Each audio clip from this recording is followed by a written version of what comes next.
Hay algo que necesitas escuchar hoy. No mañana. No cuando las cosas mejoren. No cuando tengas más energía o más fe o más certeza de que todo va a estar bien. Hoy. Porque llegaste a este vídeo en este momento exacto. Y eso no fue accidental. No fue solo el algoritmo. No fue la casualidad. Hay algo que quiere hablarte hoy y eligió este momento para hacerlo. Quizás estás pasando por algo que no entiendes. Algo que no pediste, que no mereces, que no tiene explicación visible. Algo que le has preguntado a Dios muchas veces y que todavía no tiene respuesta que te satisfaga completamente. Quizás estás en esa etapa donde ya no lloras de manera dramática porque el dolor ya se volvió rutina. Donde aprendiste a funcionar con el peso adentro porque no queda otra opción. Donde sigues adelante no porque sepas que va a mejorar, sino porque simplemente no sabes cómo parar. O quizás estás en el borde. En ese lugar donde la fe y la duda están tan juntas que ya no sabes cuál de las dos está ganando.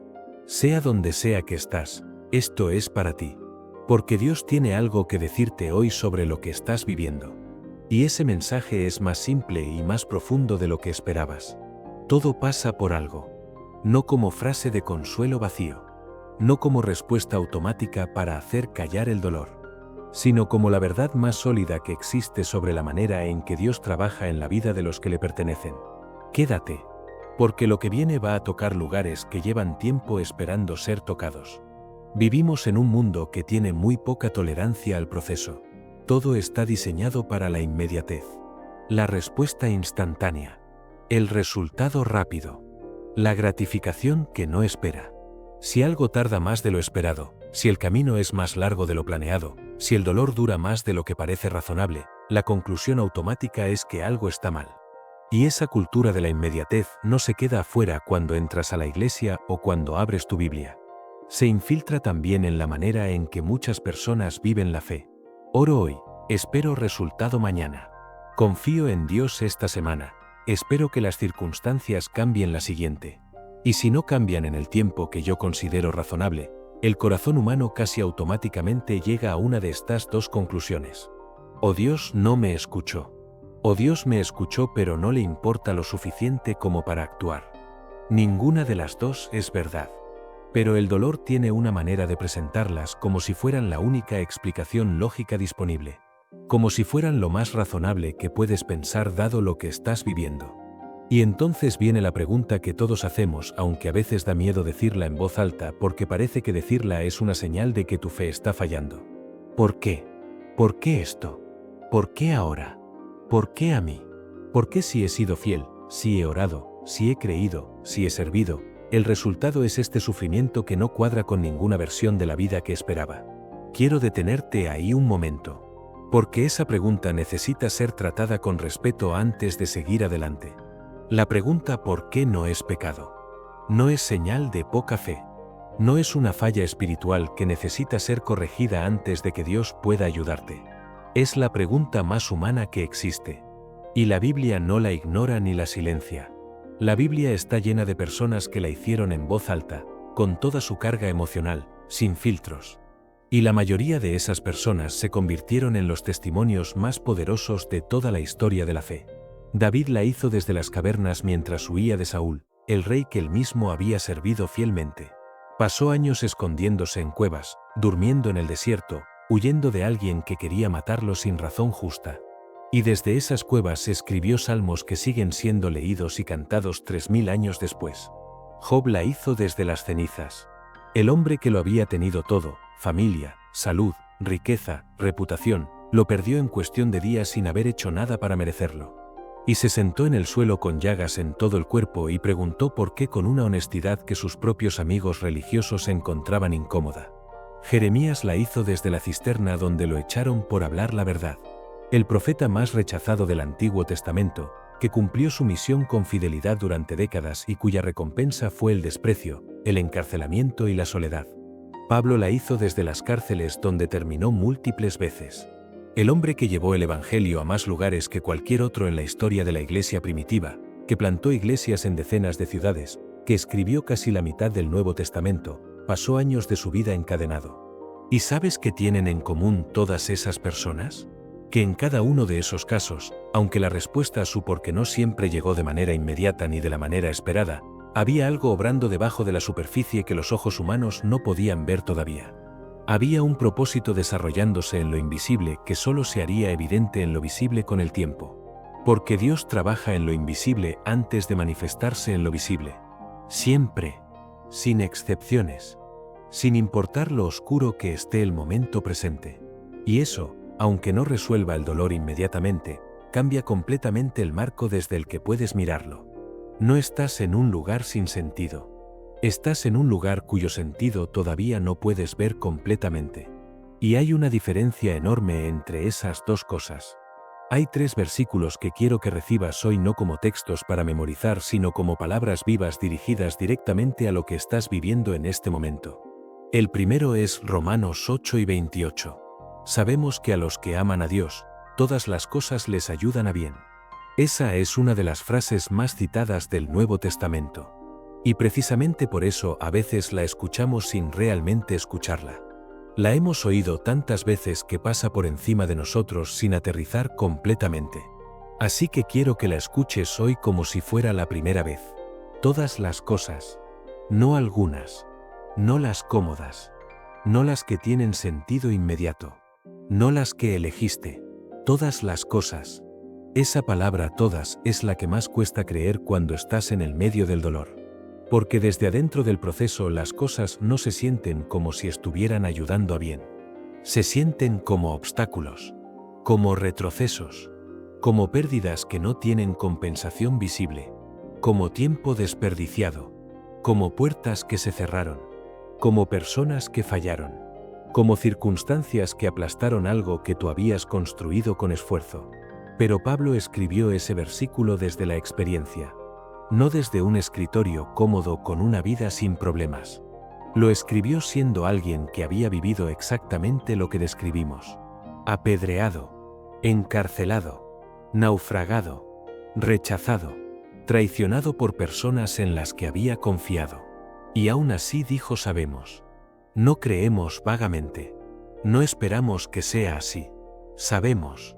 Esa palabra sabemos tiene el peso de alguien que habla desde la evidencia acumulada, que ha visto suficientes capítulos que empezaron como tragedias y terminaron como testimonios, que ha vivido suficientes momentos donde lo que parecía el fin se convirtió en el comienzo de algo mejor, que ha aprendido a leer el presente con los ojos del futuro que Dios ya veía. Y desde esa experiencia acumulada dijo todas las cosas ayudan a bien. Ahora necesito explicar algo sobre este versículo que es importante para que no lo malentiendas. Pablo no está diciendo que todas las cosas son buenas en sí mismas. El dolor no es bueno. La traición no es buena. La enfermedad no es buena.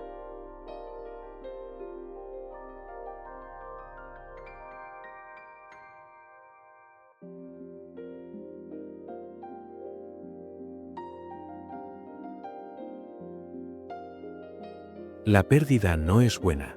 Llamar buenas a esas cosas sería deshonesto y sería minimizar el sufrimiento real de personas reales. Lo que Pablo está diciendo es diferente y mucho más poderoso. Está diciendo que en las manos de Dios nada se desperdicia, que incluso lo que llegó con intención de destruirte puede ser convertido en el material de algo que te fortalece, que incluso lo que nadie eligió, lo que nadie hubiera pedido, lo que nadie entiende completamente desde donde está, puede ser encaminado por Dios hacia algo bueno. El Dios que tomó la traición de los hermanos de José, que lo vendieron por 20 piezas de plata, y la convirtió en el camino que salvó a naciones enteras del hambre, ese mismo Dios puede tomar lo que a ti te está aplastando y llevarte a través de ello hacia un lugar que todavía no puedes ver desde donde estás. Todas las cosas ayudan a bien. Para los que aman a Dios. Esa última parte también importa. No es una promesa automática desconectada de la relación. Es una promesa para los que están en relación con Dios. Para los que lo aman aunque no lo entiendan completamente en este momento. Para los que siguen mirando hacia Él aunque duela. Para los que están en este vídeo ahora mismo buscando algo que sostenga su fe. Eso eres tú. Y esta promesa es para ti. El segundo versículo es Jeremías 29:11. Porque yo sé los planes que tengo para vosotros, dice el Señor, planes de bienestar y no de mal, para daros porvenir y esperanza.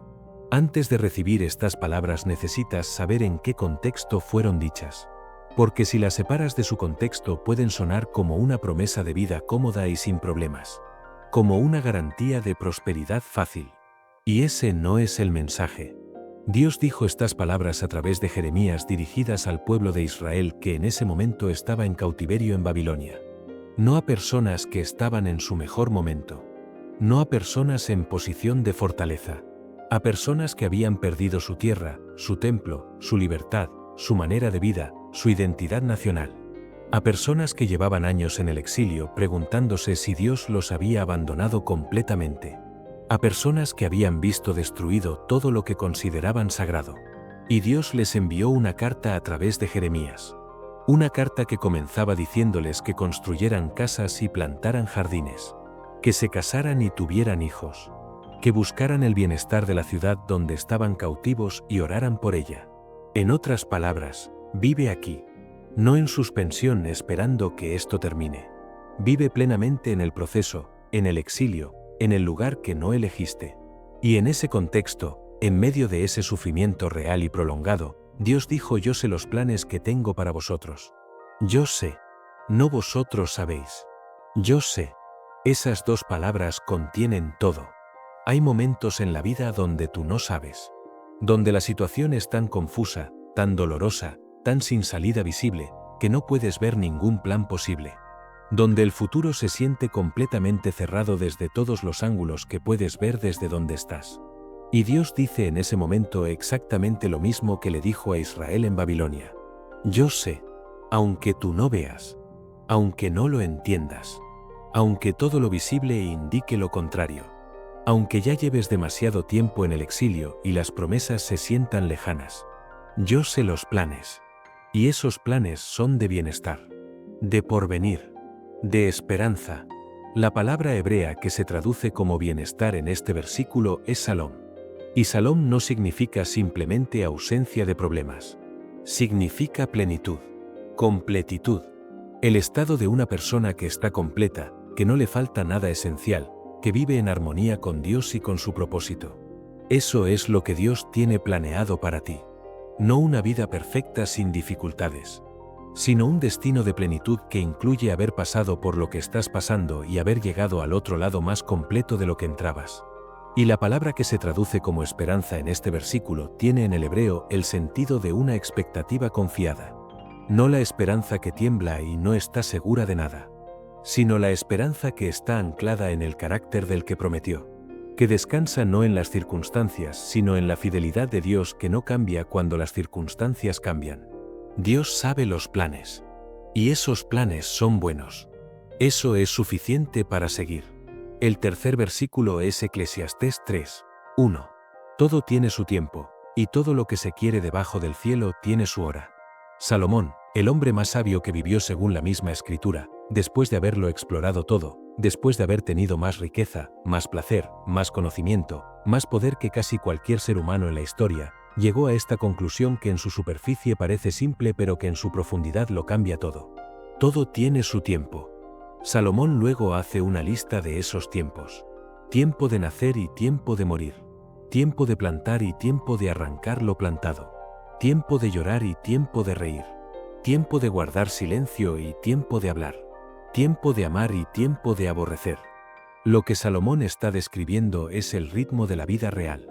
Una vida que incluye opuestos. Que incluye los tiempos buenos y los tiempos difíciles como partes igualmente reales del mismo viaje. Y la implicación que cambia todo es esta.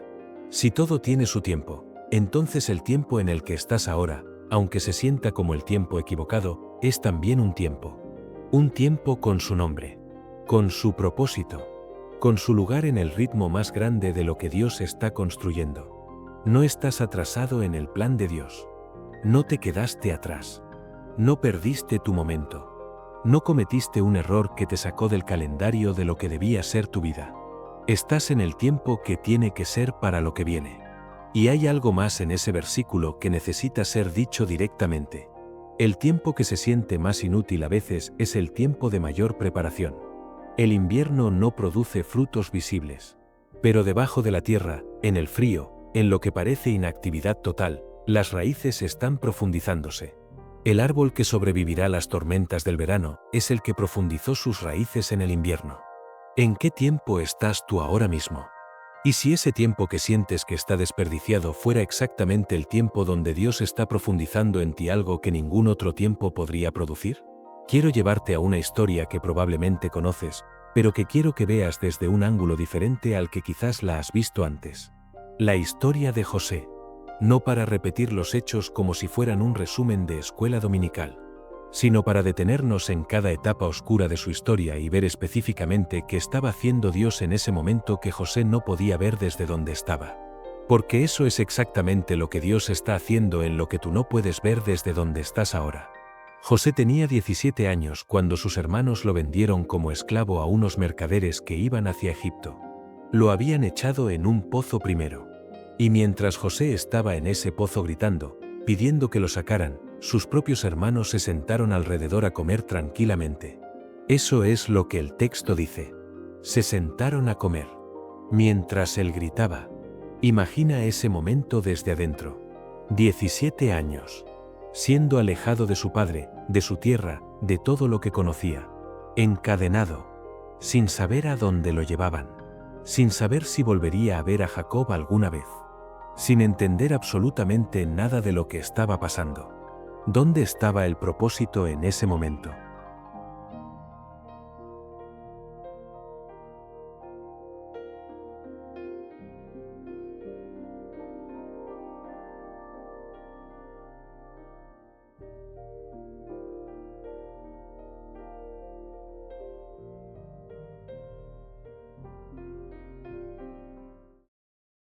No podía verlo. Nadie podía verlo. Si alguien se hubiera parado frente a ese muchacho encadenado yendo hacia Egipto y le hubiera dicho que lo que acababa de pasarle era parte de un plan de Dios para salvar a naciones enteras del hambre, habría sido imposible creerlo. Las circunstancias lo contradecían absolutamente. Pero debajo de la superficie, en lo invisible, el primer capítulo del propósito se estaba escribiendo. Llegó a Egipto. Fue vendido a un hombre llamado Potifar, que era capitán de la guardia del faraón. Un hombre de posición e influencia. Y el texto dice que el Señor estaba con José, que prosperaba en lo que hacía, que Potifar eventualmente lo puso a cargo de toda su casa. ¿Qué estaba aprendiendo José en la casa de Potifar que no podría haber aprendido de otra manera? Administración, liderazgo, el manejo de recursos a gran escala, la coordinación de personas y bienes en una estructura compleja. Estaba siendo entrenado, aunque sin saberlo, para el trabajo más grande de su vida, porque algún día administraría los recursos de todo Egipto para salvar a millones de personas del hambre. No lo sabía todavía, pero Dios lo estaba preparando en la casa de Potifar para algo que en ese momento era completamente invisible. Luego vino la acusación falsa de la esposa de Potifar. La cárcel. Otro fondo. Otro lugar donde el propósito parecía completamente ausente. Pero el texto dice de nuevo que el Señor estaba con José, que el jefe de la cárcel lo puso a cargo de todos los presos, que todo lo que hacía el Señor lo prosperaba. En la cárcel, en la injusticia, prosperando. ¿Qué estaba aprendiendo José en la cárcel? Algo que la casa de Potifar no podía enseñarle. Cómo mantener el carácter cuando la injusticia es real y prolongada. Cómo servir con excelencia cuando nadie importante te está mirando. Cómo no amargarse cuando tienes razón para estarlo. Cómo seguir siendo fiel cuando la fidelidad no ha producido el resultado que merece todavía. Ese tipo de carácter no se forma en la comodidad. Solo se forma en el fuego de la injusticia sostenida. Y ese carácter sería exactamente lo que Egipto necesitaría en el hombre que administraría sus recursos durante una crisis de 7 años.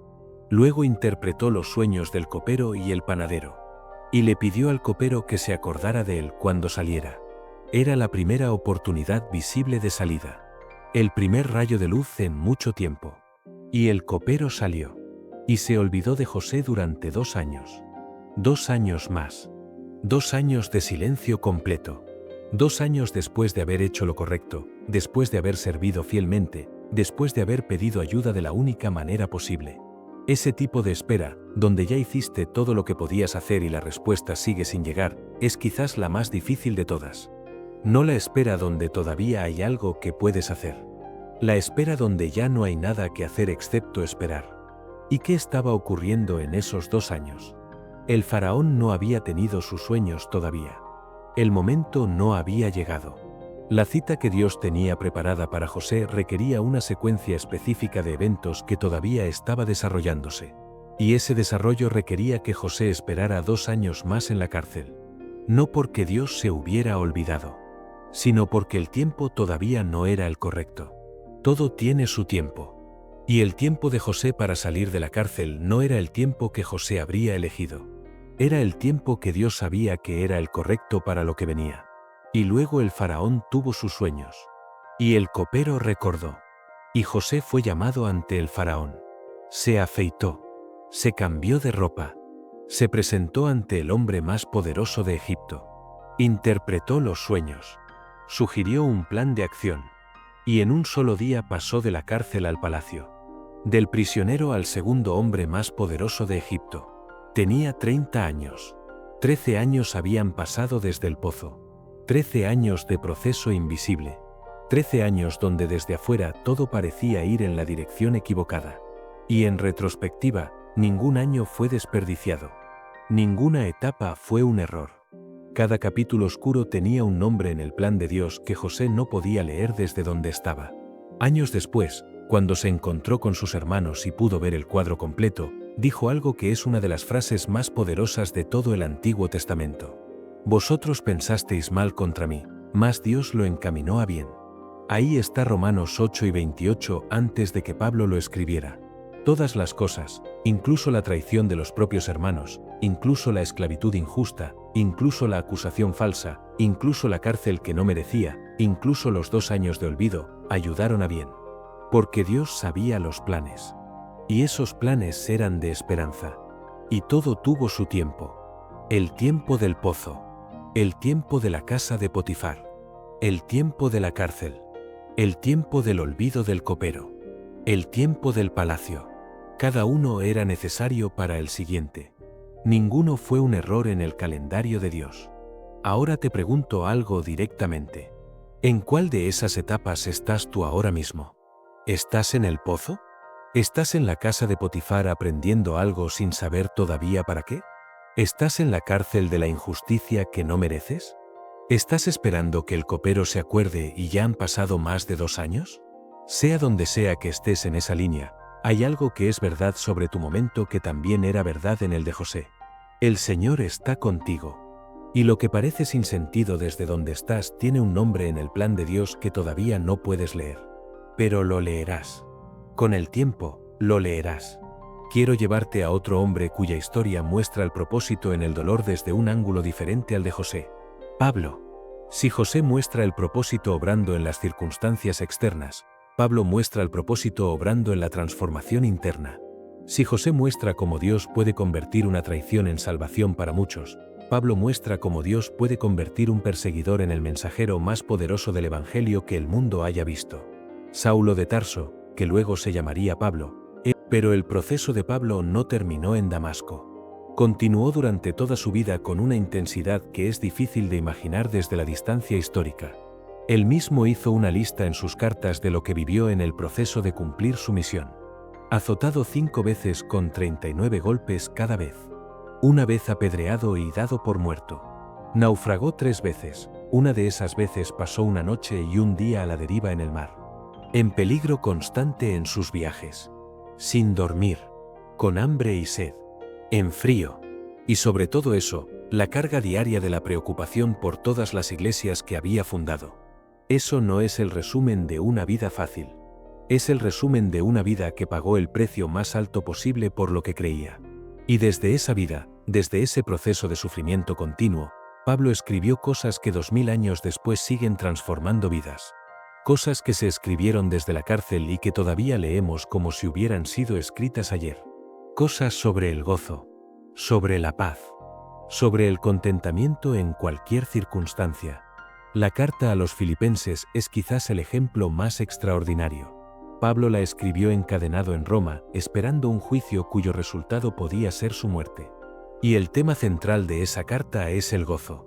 La palabra gozo o regocíjate aparece repetidamente en un texto escrito desde una celda. ¿Cómo es eso posible?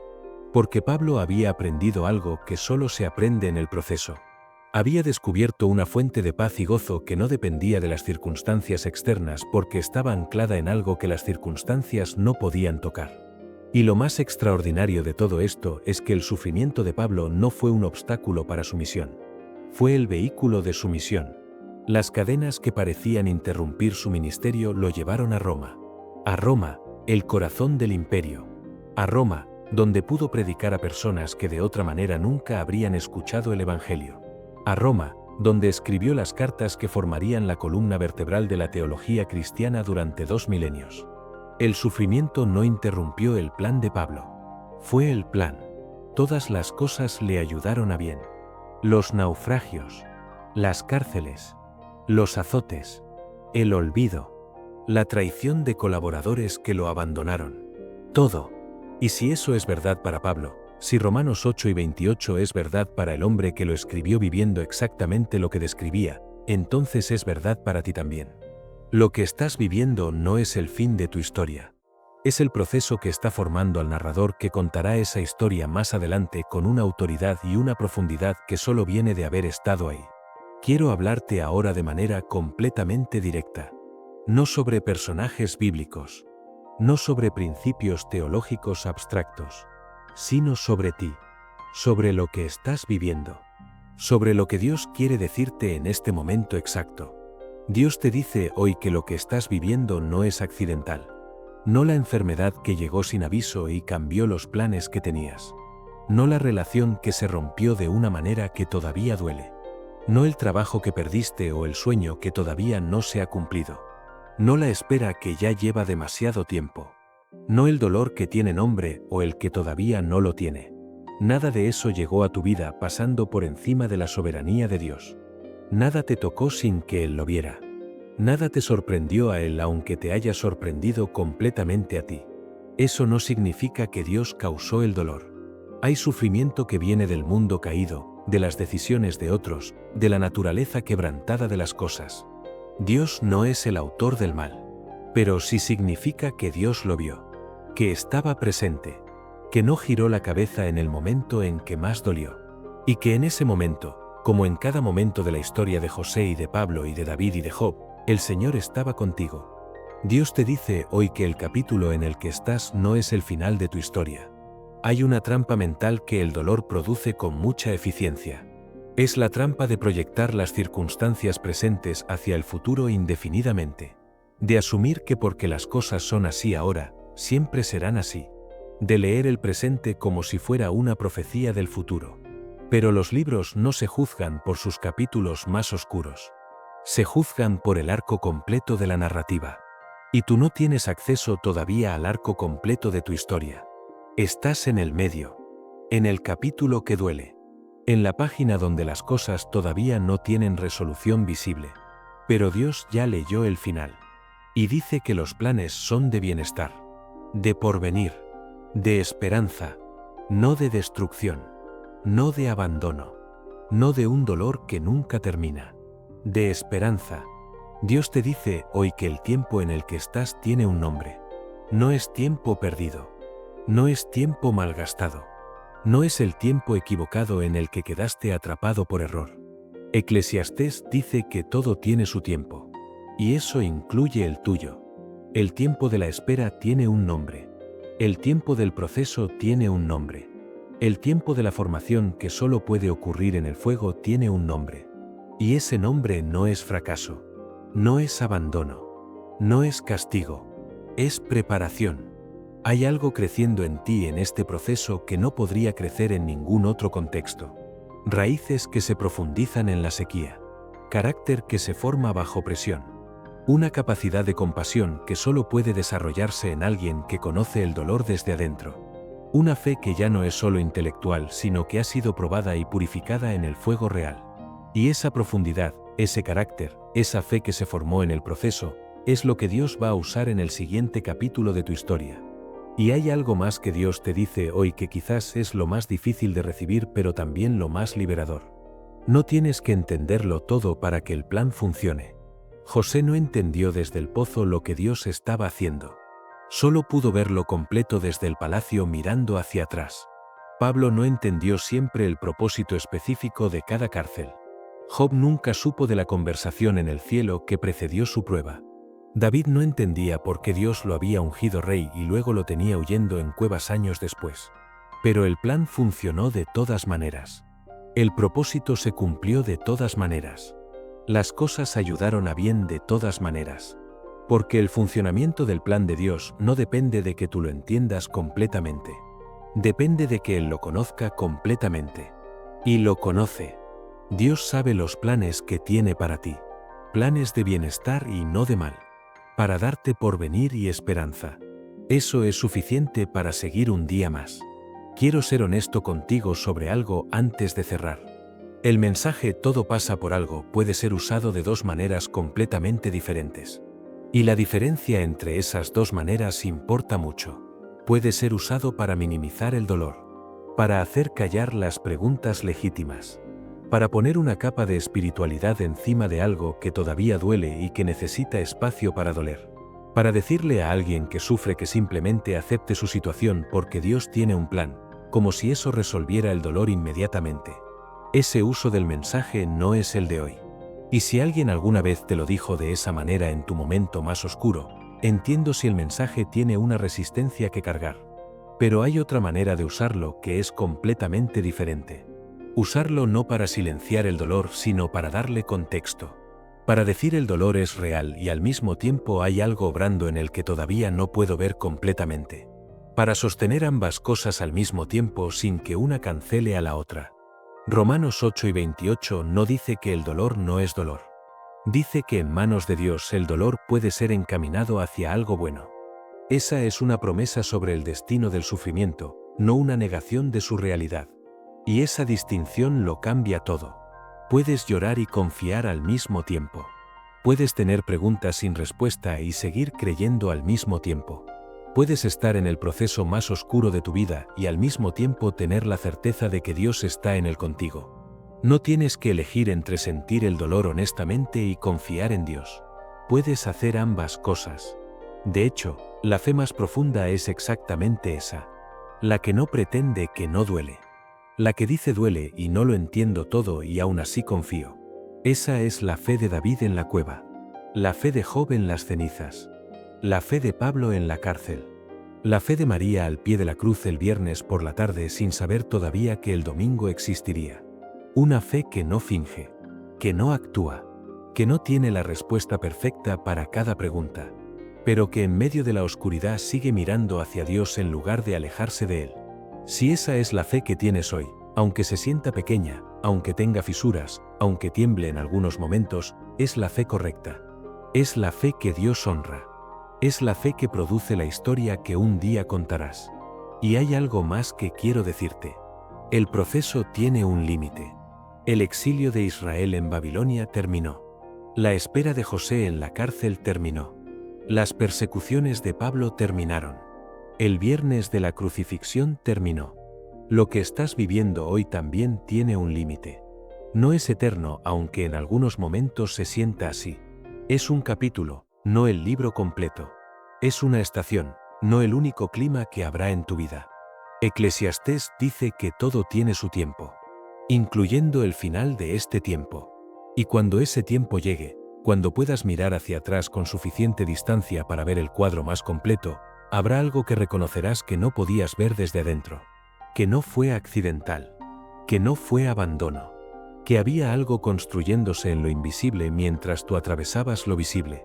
Que todas las cosas, incluso esas, ayudaron a bien. Quiero cerrar este tiempo con una oración. Si puedes, cierra los ojos.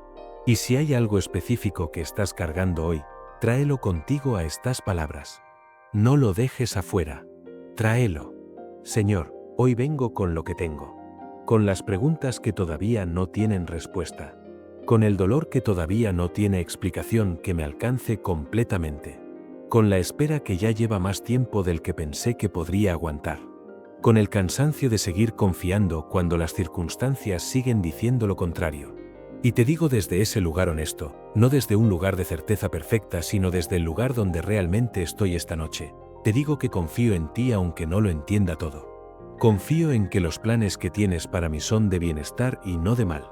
Confío en que sabemos que a los que te amamos todas las cosas nos ayudan a bien, incluso las que duelen, incluso las que no pedí, incluso las que no entiendo. Confío en que todo tiene su tiempo y que el tiempo en el que estoy, aunque se sienta equivocado, tiene su propósito en tu mano.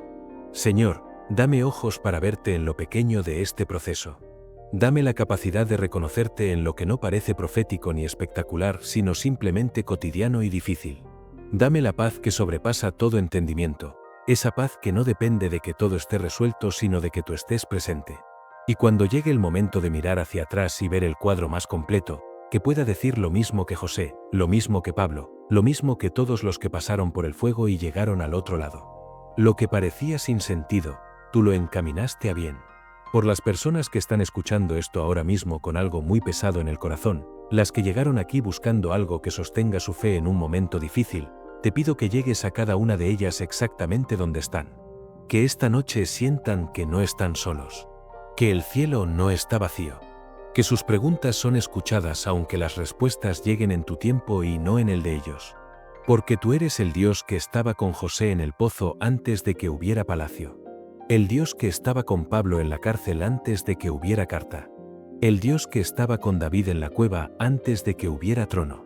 Y eres el Dios que está con ellos ahora mismo, en su propio pozo, en su propia cárcel, en su propia cueva. Todo pasa por algo. Y ese algo lo conoces tú. En el nombre de Jesús. Amén. Llegaste hasta aquí. Y si lo hiciste cargando algo difícil, si este tiempo fue un espacio donde tu alma pudo respirar aunque sea un poco, me alegra que hayas estado aquí. Gracias por quedarte. Gracias por darle a tu fe el tiempo que necesitaba hoy. Gracias por no cerrar el vídeo cuando el proceso duele y la fe cuesta. Este es un espacio para que el alma respire y descanse. Donde las preguntas tienen lugar. Donde el dolor es reconocido. Donde la fe no tiene que fingir que todo está bien para ser bienvenida. Si este mensaje te acompañó hoy, suscríbete al canal. Porque hay mucho más por venir. Mensajes pensados para caminar contigo no solo en los días fáciles, sino especialmente en los que no lo son. En los días donde lo que más necesitas es escuchar que no estás solo y que lo que estás viviendo tiene un propósito más grande del que puedes ver ahora. Y si conoces a alguien que está en su propio proceso oscuro ahora mismo, alguien que necesita escuchar exactamente estas palabras, comparte este vídeo con esa persona hoy. Porque quizás la razón por la que tú llegaste aquí no fue solo para ti. Hasta la próxima. Y recuerda, sabemos que a los que aman a Dios, todas las cosas les ayudan a bien. Todas.